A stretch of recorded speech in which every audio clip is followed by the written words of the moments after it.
Bienvenidos a nuestras entrevistas Business Value Exchange. ¿Cómo compran tecnología las empresas? Hoy tengo conmigo a Virginia Huertas, Managing Consultant de Tech100 Madrid, porque con ella vamos a desgranar un interesante estudio que ha hecho esta consultora de comunicación sobre cuál es el comportamiento de los responsables de la toma de decisiones cuando invierten en productos o servicios tecnológicos. Muchas gracias, Virginia, por estar con nosotros. A vosotros por invitarnos. Cuéntanos precisamente cuál es ese objetivo del estudio y cómo lo habéis hecho. Pues mira, el objetivo del estudio era entender cuál era el proceso o las fases por las que se atravesaba en un entorno corporativo en B2B a la hora de tomar una decisión de adopción de nuevas tecnologías o de una solución tecnológica. Veíamos un poco que en entornos más de consumo sí que se había estudiado mucho y se había publicado mucho, pues que las personas antes de comprar, por ejemplo, un teléfono móvil o algún dispositivo tecnológico, acudían a Internet, miraban foros, tomaban una decisión y luego ya acudían a la tienda o finalizaban la compra online. Y yo creo que eso todos lo sabíamos, lo entendíamos y las empresas lo tenían en cuenta a la hora de diseñar sus estrategias de comunicación. Sin embargo, en entornos B2B esto no estaba tan claro y muchas empresas nos lo preguntaban, ¿no? ¿Cómo creéis vosotros que podríamos influir más a ese target nuestro que es pues, el Chief Technology Officer o la persona que compra la tecnología dentro de las empresas? Y eso fue lo que nos llevó a realizar este estudio. Entonces hemos hablado con 1.900 empresas en todo el mundo, de las cuales 200 eran españolas, y les hemos preguntado por qué fases atraviesan y qué era lo que les influía más. Y es un poco lo que hemos conseguido ver a través de este estudio. Pues cuéntanos precisamente cómo es eso, cómo se toman las decisiones de la compra de tecnología. Pues lo que hemos visto que al final es algo que yo creo que nada nos ha sorprendido porque todos de alguna manera lo intuíamos. Obviamente lo primero es que hay varias fases. Hay una primera fase de conocimiento, de exploración, de informarnos un poco qué hay ahí. Hay una siguiente fase de interés, de interesarnos más por una o por otra. Una acción, obviamente, de ya una compra, la que sea. Una fase de confianza, es decir, de estar contentos o no con lo que hemos comprado, y por último el convertirnos un poco en defensores, ¿no?, de esa marca o alguien que defendería, repetiría y recomendaría lo que ha comprado.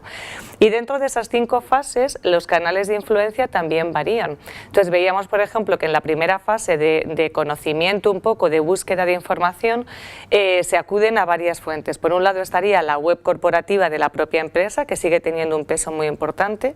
Las revistas de TI, por ejemplo, es otro de los canales que también tiene un peso importante.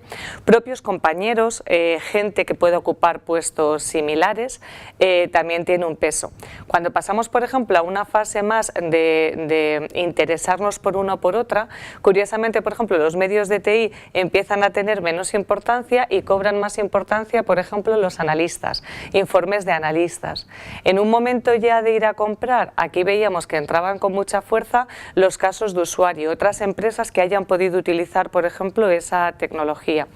Y en otra cosa que nos sorprendía, no nos sorprendía, pero que veíamos también era que medios como blogs, foros, siguen siendo fuentes de información relevantes a lo largo de todo el proceso y muchas empresas, incluso las españolas, se mostraban abiertas a dar su opinión sobre la tecnología que hubieran comprado y aquí se usaban mucho las redes sociales, en concreto Twitter. Hablas de las redes sociales, ¿qué posición ocupa, por ejemplo, LinkedIn, que tiene un perfil mucho más profesional? LinkedIn, blogs y foros aparecen como las fuentes de información que acompañan un poco a lo largo de todo el proceso, tanto para búsqueda de información o en grupos más concretos, por ejemplo, pues para ver la opinión de expertos o de empresas que ya hayan adoptado esa tecnología. Hay redes sociales que todavía, aunque siguen teniendo mucha presencia en entornos B2B, siguen teniendo más peso las empresas de consumo, como puede ser, por ejemplo, un Facebook, que yo creo que esto con los años también irá evolucionando, porque curiosamente, y esto ya no es propio de este estudio, pero es de otros estudios que yo leí hace poco, todos pensamos que el usuario medio de Facebook es un usuario muy joven y sin embargo los datos muestran que está alrededor de los 40 años. Entonces ya no es un entorno, un canal tan joven como se pensaba. Yo creo que en ese proceso de madurez lo iremos viendo también en este tipo de entornos. En esta consulta han participado 200 empresas españolas. Sí. ¿Habéis visto algún matiz que les diferencia a los empresarios españoles a los responsables de TI a la hora de comprar tecnología?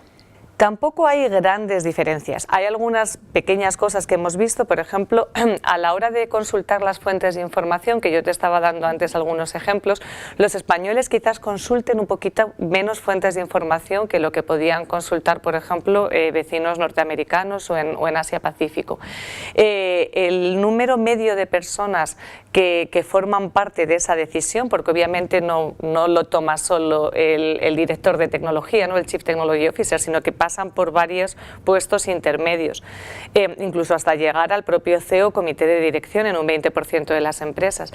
Bueno, pues esta media de gente que participa en la toma de decisión, que a nivel mundial se encuentra sobre 6 personas, en España era algo inferior, estaba entre 4 y 5, pero son pequeñas cosas, tampoco hay grandes diferencias. Y con estos datos en la mano, ¿qué lecciones pueden aprender los proveedores de tecnología para vender mejor sus soluciones?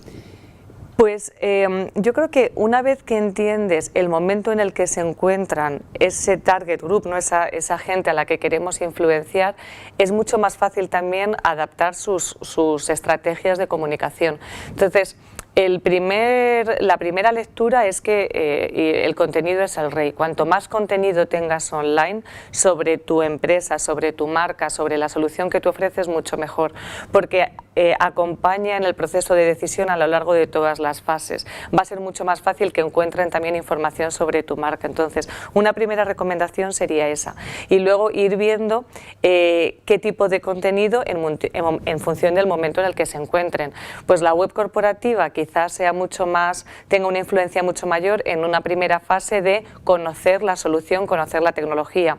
Sin embargo, los analistas, pues quizás haya que trabajar mucho más con ellos o ver informes que puedan tener una influencia en el momento de tomar acción en el proceso de compra. Entonces, bueno, entendiendo un poco los distintos canales y las distintas fases, creemos que las empresas pueden aprovecharlo en sus campañas de comunicación también.